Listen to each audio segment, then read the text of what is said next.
नमस्कार मैत्रिणींनो, सकीच kitchen Manisha and ब्लॉग्समध्ये आपलं स्वागत आहे। आज मी खूप दिवसानंतर व्हिडिओ बनवत आहे। मराठवाडा स्पेशल वेळामोशाची भजी कशी बनवायची याचा व्हिडिओ मी तुमच्याशी शेअर करणार आहे। त्यासाठी लागणारे साहित्य आहे या ठिकाणी तुम्ही पाहू शकता। मेथी घेतलेली आहे थोडीशी, मी एक बाउल बारीक चिरून, आणि शेंगदाणे मी 2 ते 3 तास भिजवून ठेवलेले होते। या ठिकाणी मी तुरीच्या ओल्या शेंगाचे दाणे घेतलेले आहेत आणि ओला वाटाणा, आणि या ठिकाणी तुम्ही पाहू शकता हे हरभरे आहेत ओलेच, आणि या ठिकाणी मी वालाच्या शेंगा तोडून थोड्याशा उकडून घेतलेल्या आहेत, आणि अद्रक आणि आल्याची पेस्ट गरम करण्यासाठी ठेवलेलं आहे। त्यामध्ये मी तेल टाकलेलं आहे गरजेनुसार। तर आता आपण फोडणी टाकून घेऊया भजीसाठी। मी पातेल्यात तेल टाकलेलं आहे, तर आता जिरे मोहरी टाकून आपण छान फोडणी करून घेऊया भजीची। मोहरी टाकून घ्यायचं आहे 1 चमचा, जिरे मोहरी छान तडतडल्यानंतर अद्रक आणि लसणाची आपल्याला पेस्ट टाकून घ्यायची आहे।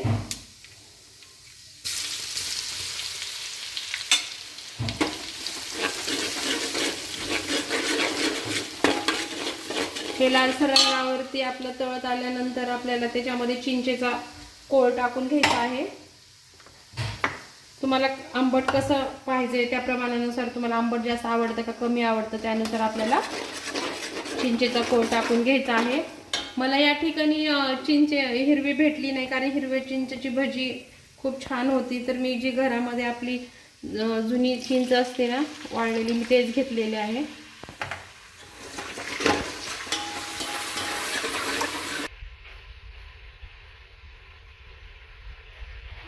या ठिकाणी मी आता 1 लिटर पाणी घेत आहे गरम करून।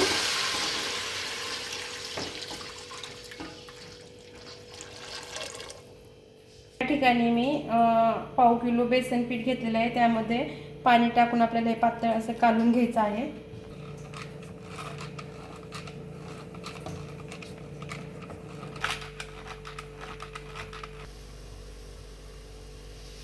पाण्याला छान उकळी आलेली आहे, त्यामध्ये आपण अगोदर शेंगदाणे टाकून घेऊया, ओला वाटाणा, तुरीच्या शेंगा सोललेल्या, हरभरा टाकून घेते। आता आपल्याला यामध्ये चवीनुसार मिरची पावडर टाकून घ्यायची आहे,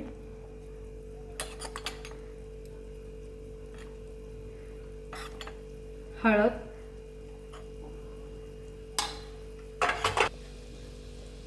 मीठ,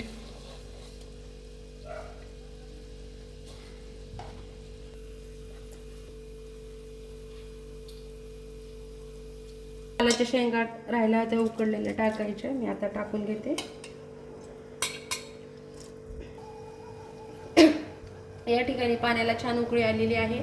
आता आपण हे कालवलेलं जे बेसन पीठ आहे ना त्यामध्ये टाकून घेऊया।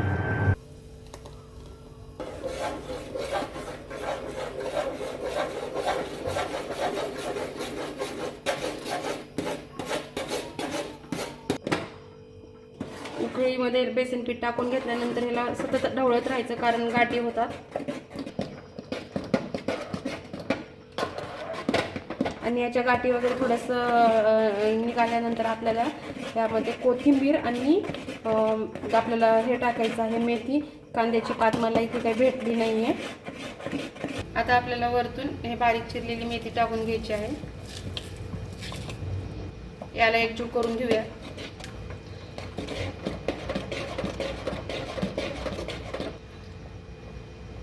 आता वरतून कोथिंबीर टाकून घेते, भरपूर कोथिंबीर टाकायची, चवीला छान होती आपली भजी। आता आपल्याला हे छान शिजून घ्यायचं आहे। मराठवाड्यामध्ये वेळामोशा हा जो सण आहे तो शेतकरी लोकांचा सण आहे। जे काही लोक गावाच्या बाहेर असतात, कुठे शहरामध्ये नोकरीसाठी वगैरे, ते आवर्जून वेळामोशा सणाला येत असतात। ह्याची मजा वेगळीच असते। आणि आदल्या दिवशी थोडंसं रात्री उशिरा ही भजी बनवली जाते।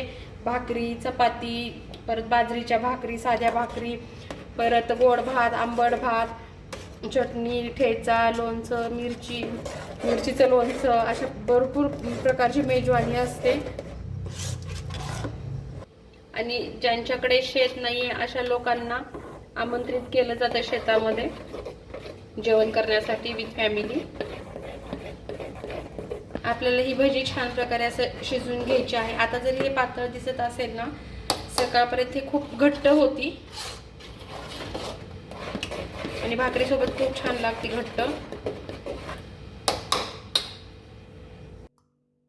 अशा प्रकारे भजी बनवून तयार झालेली आहे. अगोदरच्या दिवशी आपण संध्याकाळी बनवलेली होती आणि दुसऱ्या दिवशी बघा एवढी घट्ट होती बघा.